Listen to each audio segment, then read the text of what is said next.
મિત્રો, આ એક હૃદયસ્પર્શી અને પ્રેરણાદાયક ઘટના છે, તો થોડો સમય કાઢીને અંત સુધી જરૂરથી સાંભળજો. ઉત્તર ગુજરાતના એક નાના ગામમાં મનોહરભાઈ પોતાના પરિવાર સાથે રહેતા હતા. પરિવાર નાનો હતો, પરંતુ પ્રેમ અને સંસ્કારોથી ભરપૂર હતો. મનોહરભાઈની પત્ની શાંતાબેન, મોટો દીકરો વિજય અને નાની દીકરી કૃતિ, આ ચારેય લોકો એકબીજાના આધાર હતા. પરિવાર આર્થિક રીતે મજબૂત નહોતો, છતાં હંમેશા સંતોષમાં જીવતો હતો. ગામમાં કોઈ મુશ્કેલી હોય તો મનોહરભાઈ મદદ કરવા માટે સૌ પ્રથમ પહોંચતા. લોકો તેમની સાદગી અને સારા સ્વભાવની પ્રશંસા કરતા, પરંતુ કેટલાક લોકો તેમની ગરીબીનો મજાક પણ ઉડાવતા. થોડા મહિના પહેલા મનોહરભાઈ જે ફેક્ટરીમાં સુરક્ષા કર્મચારી તરીકે કામ કરતા હતા, ત્યાંથી તેમને છૂટા કરી દેવામાં આવ્યા. અચાનક નોકરી જતા આખા પરિવાર પર મુશ્કેલીનો પહાડ તૂટી પડ્યો.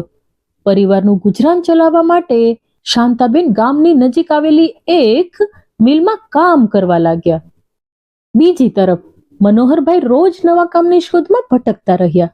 ગામના કેટલાક લોકો પાછળથી ટિપ્પણીઓ કરતા, જુઓ, પત્ની કમાય છે અને પતિ ઘરે બેઠો રહે છે. આવા શબ્દો મનોહરભાઈના હૃદયને ઘાયલ કરતા, પરંતુ પરિવારની શાંતિ માટે તેઓ ચૂપ રહી જતા. મનોહરભાઈ ઘણી જગ્યાએ કામ માંગવા જતા, પરંતુ સફળતા મળતી નહોતી. ઘણીવાર અપમાન પણ સહન કરવું પડતું. તેમની નાની દીકરી કૃતિ ઉંમરમાં ભલે નાની હતી, પરંતુ સમજદારીમાં ઘણી મોટી હતી.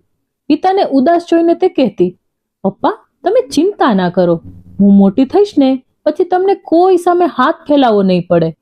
આ શબ્દો સાંભળીને મનોહરભાઈની આંખો ભીની થઈ જતી. સમય આગળ વધતો ગયો. મનોહરભાઈ અને શાંતાબેન પોતાના બાળકોને સારું ભણતર આપવા માટે રાત દિવસ મહેનત કરતા રહ્યા. વિજયને ભણવામાં ખાસ રસ નહોતો, જ્યારે કૃતિ ખૂબ હોશિયાર અને જવાબદાર હતી. ઘરની દરેક પરિસ્થિતિને તે સારી રીતે સમજતી હતી. એક દિવસ નસીબે મનોહરભાઈ પર મહેર કરી. તેમને શહેરની એક કંપનીમાં નવી નોકરી મળી ગઈ. આ સમાચાર સાંભળીને આખા પરિવારમાં ખુશીની લહેર ફરી વળી. પરંતુ ભગવાને કંઈક બીજું જ લખ્યું હતું. એક દિવસ બપોરે મનોહરભાઈને અચાનક ફોન આવ્યો. ફોન શાંતાબેન જ્યાં કામ કરતા હતા તે મિલમાંથી હતો. મેનેજરે કહ્યું, તમે તરત અહીં આવી જાઓ. મનોહરભાઈનું મન અશુભ વિચારોમાં ડૂબી ગયું. તેઓ ઝડપથી પોતાની જૂની સાયકલ લઈને મિલ તરફ દોડ્યા. મનોહરભાઈ મિલ પહોંચ્યા ત્યારે ત્યાં અફરાતફરીનો માહોલ હતો. તેઓ ગભરાયેલા અવાજે પૂછવા લાગ્યા, શાંતા ક્યાં છે? શું થયું છે તેને?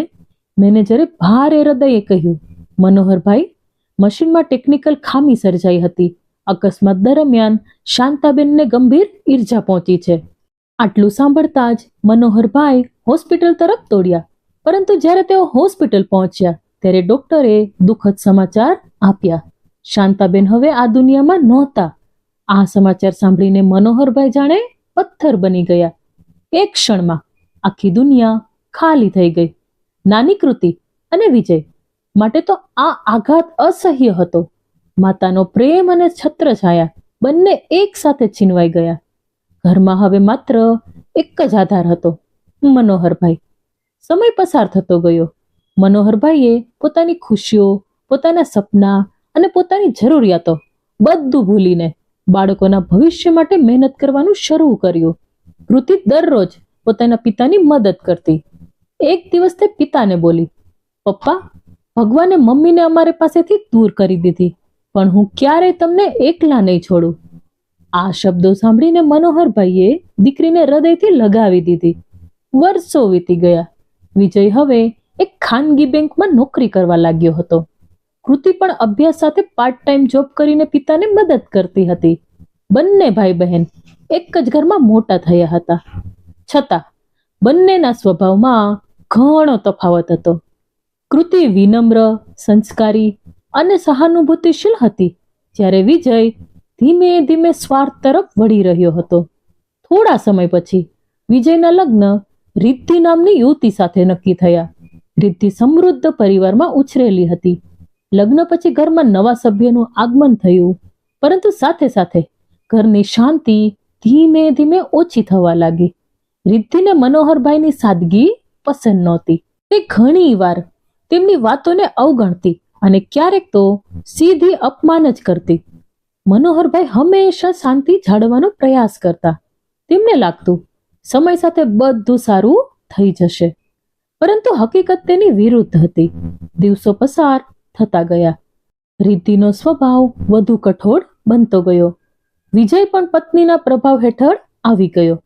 બીજી તરફ કૃતિ પોતાના અભ્યાસમાં આગળ વધી રહી હતી. તેની મહેનત અને સંસ્કારોના કારણે દરેક વ્યક્તિ તેને પસંદ કરતી. પડોશમાં રહેતા હર્ષદભાઈ અને મીનાબેન તેમને પોતાની દીકરી સમાન માનતા. જ્યારે પણ કૃતિને માતાની ખોટ અનુભવાતી ત્યારે મીનાબેન તેને ઉત્સાહ વધારતા. સમય આવ્યો જ્યારે કૃતિના લગ્નની વાત શરૂ થઈ. મનોહરભાઈની એક જ ઈચ્છા હતી કે મારી દીકરીને એવું ઘર મળે જ્યાં તેને માન અને પ્રેમ મળે. ઘણી શોધખોળ પછી અજય નામનો એક સંસ્કારી અને ભણેલો યુવાન મળ્યો. અજય એક સોફ્ટવેર કંપનીમાં કામ કરતો હતો. પ્રથમ મુલાકાતમાં જ કૃતિને અજયનો સ્વભાવ ગમી ગયો. બંને પરિવારો વચ્ચે વાતચીત થઈ અને લગ્ન નક્કી થયા. મનોહરભાઈએ પોતાની બચત અને જીવનભરની કમાણી દીકરીના લગ્નમાં ખર્ચી નાખી. તેમને પૈસાની ચિંતા નહોતી. તેમને માત્ર એટલી ખુશી હતી કે દીકરીનું ભવિષ્ય સુરક્ષિત બનશે. લગ્નનો દિવસ આવી પહોંચ્યો. કૃતિ દુલ્હનના વેશમાં ખૂબ સુંદર લાગી રહી હતી. વિદાયની ઘડી આવી ત્યારે મનોહરભાઈ પોતાની લાગણીઓ રોકી શક્યા નહીં. તેમણે દીકરીને માથા પર હાથ ફેરવીને કહ્યું, બેટા, હંમેશા સત્ય અને સંસ્કારનો માર્ગ પસંદ કરજે. કૃતિની આંખમાંથી પણ આંસુની ધારા વહેવા લાગી. તે બોલી, પપ્પા, તમે ક્યારેય એકલા નથી. હું જ્યાં પણ હોઉં મારું હૃદય હંમેશા તમારી સાથે રહેશે. કૃતિ પોતાના નવા ઘરમાં પહોંચી. તેના સાસુ સસરા અને પતિ અજયનો સ્વભાવ ખૂબ સારો હતો. થોડા જ મહિનાઓમાં કૃતિએ પોતાના પ્રેમ અને સંસ્કારથી આખા પરિવારનું દિલ જીતી લીધું. મનોહરભાઈને લાગવા લાગ્યું કે હવે તેની દીકરી ખરેખર ખુશ છે, પરંતુ નસીબને કંઈક બીજું જ મંજૂર હતું. હજી એક કસોટી બાકી હતી. લગ્ન પછી કૃતિનું જીવન ધીમે ધીમે નવી દિશામાં આગળ વધી રહ્યું હતું. તે પોતાના સાસરિયામાં સૌનું દિલ જીતી રહી હતી. પતિ અજય પણ તેને ખૂબ માન આપતો હતો. દર અઠવાડિયે એકાદ વાર કૃતિ પોતાના પિતા મનોહરલાલને ફોન કરતી, પપ્પા, તમારી દવા સમયસર લો છો ને? હા બેટા, તું ચિંતા ના કર. મનોહરભાઈ હસીને જવાબ આપતા, પરંતુ અંદરથી તેઓ ખૂબ એકલા પડી ગયા હતા. દીકરીના વિદાય પછી ઘરનો દરેક ખૂણો તેમને કૃતિની યાદ અપાવતું હતું. ક્યારેક દીકરીનો જૂનો ફોટો લઈને કલાકો સુધી બેઠા રહેતા. બીજી તરફ વિજય અને રિદ્ધિનો વ્યવહાર દિવસે ને દિવસે ખરાબ થતો જતો હતો. રિદ્ધિને સસરાની હાજરી ગમતી નહોતી. એક સાંજે રિદ્ધિએ ગુસ્સામાં કહ્યું, આખો દિવસ ઘરમાં રહે છે, દરેક વાતમાં સલાહ આપે છે. હવે હું આ બધું વધુ સહન નહીં કરું. વિજય ચૂપ રહ્યો. તેની ચૂપકીદી મનોહરભાઈના હૃદયમાં તીરની જેમ વાગી. મનોહરભાઈએ ક્યારેય દીકરાને દોષ ન આપ્યો. તેઓ વિચારતા, કદાચ સમય ખરાબ છે, એક દિવસ બધું ઠીક થઈ જશે. પરંતુ તે દિવસ ક્યારેય આવ્યો નહીં. આ દરમિયાન કૃતિના જીવનમાં પણ એક મોટું દુઃખ આવ્યું. એક દિવસ અજય ઓફિસેથી ઘરે પરત ફરી રહ્યો હતો. માર્ગમાં થયેલા ગંભીર અકસ્માતમાં અજયને જીવલેણ ઈજા થઈ. હોસ્પિટલમાં સારવાર ચાલી, પરંતુ અજય બચી શક્યો નહીં. કૃતિ પર તો જાણે આકાશ તૂટી પડ્યું. થોડા જ મહિનામાં તેમણે પોતાના જીવનસાથીને ગુમાવ્યો. આ દુઃખમાંથી તે બહાર પણ આવી નહોતી કે સાસરિયામાં પરિસ્થિતિ બદલાઈ ગઈ. કેટલાક લોકો તેને અપશુકન્યાળ ગણવા લાગ્યા. કૃતિ બધું સહન કરતી રહી. તેને માત્ર એક જ ચિંતા હતી, મારા પપ્પા કેવી રીતે હશે. પરંતુ પરિસ્થિતિ એવી હતી કે તે વારંવાર પિતા સાથે વાત પણ કરી શકતી નહોતી. બીજી તરફ મનોહરભાઈનું જીવન વધુ કઠિન બનતું ગયું. રિદ્ધિ અને વિજય હવે તેમને ભાર સમજી રહ્યા હતા. એક દિવસ રિદ્ધિએ સ્પષ્ટ શબ્દોમાં કહ્યું, હવે અમે તમારી જવાબદારી વધુ નહીં ઉઠાવી શકીએ. આ શબ્દોએ મનોહરભાઈનું હૃદય તોડી નાખ્યું. તે રાત્રે તેઓ ખૂબ રડ્યા.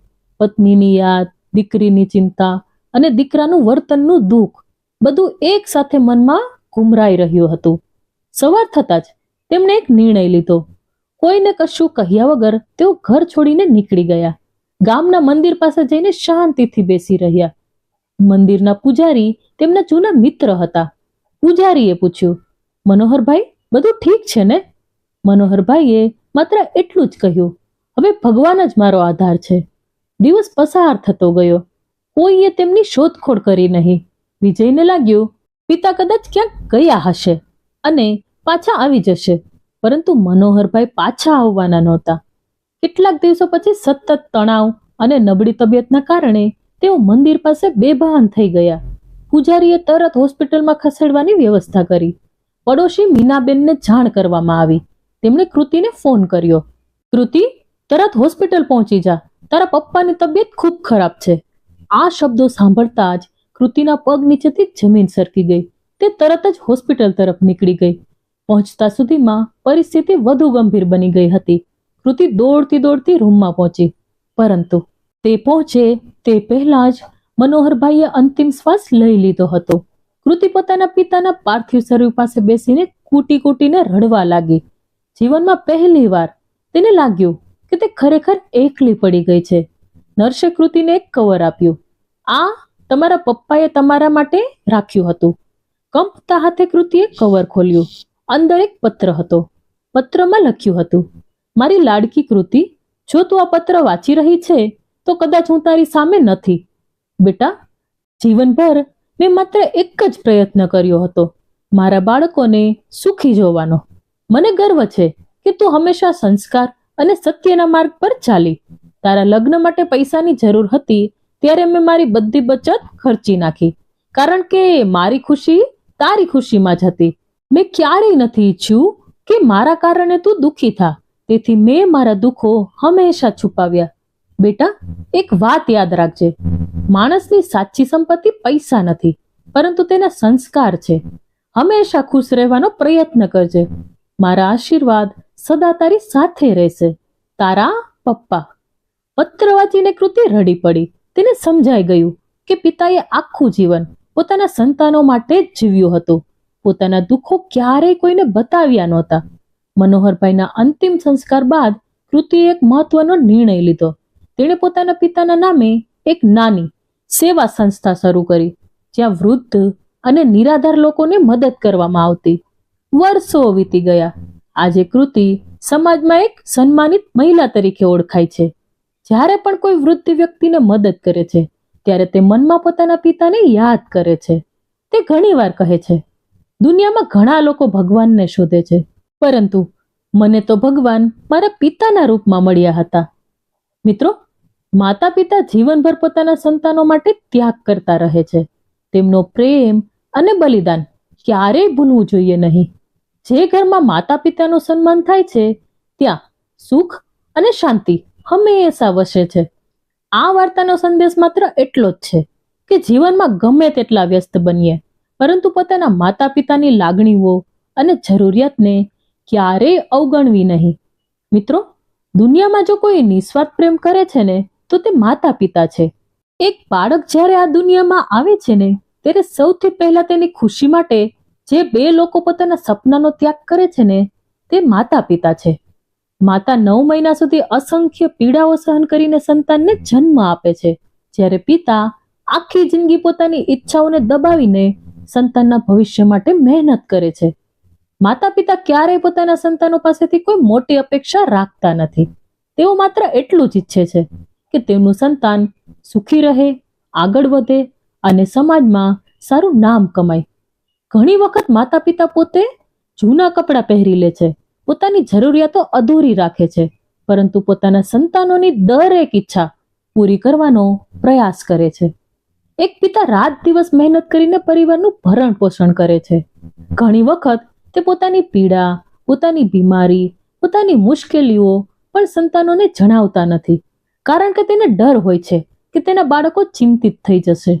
બીજી તરફ માતા પોતાના સંતાનોના ચહેરા પર સ્મિત જોવા માટે આખી જિંદગી સમર્પિત કરી દે છે. મિત્રો, જ્યારે માતા પિતા વૃદ્ધ થાય છે ને ત્યારે તેમને સૌથી વધારે જરૂર હોય છે પોતાના સંતાનોના પ્રેમ, સન્માન અને થોડા સમયની. પૈસા, સંપત્તિ કે વૈભવ કરતાં પણ વધારે મૂલ્યવાન છે સંતાનનો સ્નેહ અને આદર. યાદ રાખજો, દુનિયામાં દરેક વસ્તુ ફરીથી મળી શકે છે, પરંતુ માતા પિતા એકવાર ગુમાવ્યા પછી ક્યારેય મળતા નથી. તેથી જ્યાં સુધી તેઓ આપણી સાથે છે ત્યાં સુધી તેમની સેવા કરો, તેમનું સન્માન કરો અને તેમને ખુશ રાખવાનો પ્રયત્ન કરો. કારણ કે માતા પિતાના આશીર્વાદથી મોટી કોઈ સંપત્તિ નથી અને તેમના પ્રેમથી મોટું કોઈ સુખ નથી. મિત્રો, જો આ હૃદયસ્પર્શી વાર્તાએ તમારા હૃદયને સ્પર્શ કર્યું હોય, જો આ વાર્તામાં રહેલો સંદેશ તમને ગમ્યો હોય, જો તમે પણ માનો છો કે માતા પિતાનું સન્માન અને સેવા કરવી દરેક સંતાનની સૌથી મોટી ફરજ છે, તો આ વિડીયોને અત્યારે જ એક લાઈક જરૂરથી કરી દેજો. તમારી એક લાઈક અમને આવી જ પ્રેરણાદાયક, પારિવારિક અને સત્ય ઘટનાઓ પર આધારિત વાર્તાઓ આપના સુધી પહોંચાડવા માટે પ્રોત્સાહન આપે છે. જો તમે અમારી ચેનલ પર નવા દર્શક હો તો લાલ રંગનું સબસ્ક્રાઇબ બટન દબાવીને ચેનલને સબસ્ક્રાઇબ કરી દેજો અને તેની બાજુમાં રહેલો બેલ આઇકોન પણ જરૂરથી દબાવજો, જેથી જ્યારે પણ અમે નવી કોઈ ભાવનાત્મક, પ્રેરણાદાયક અથવા પરિવારને જોડતી વાર્તા લઈને આવીએ ત્યારે તેની માહિતી સૌપ્રથમ તમને મળી શકે. મિત્રો, કમેન્ટ બોક્સમાં જય શ્રી કૃષ્ણ જરૂરથી લખજો અને આ વિડીયો તમારા મિત્રો, પરિવારજનો અને ખાસ કરીને એવા લોકો સાથે શેર કરજો જેમને માતા પિતાના પ્રેમ અને તેમના ત્યાગની સાચી કિંમત સમજાવવાની જરૂર છે. આપનો પ્રેમ અને સહયોગ જ અમારું સૌથી મોટું બળ છે. ખૂબ ખૂબ આભાર મિત્રો. જય શ્રી કૃષ્ણ. રાધે રાધે.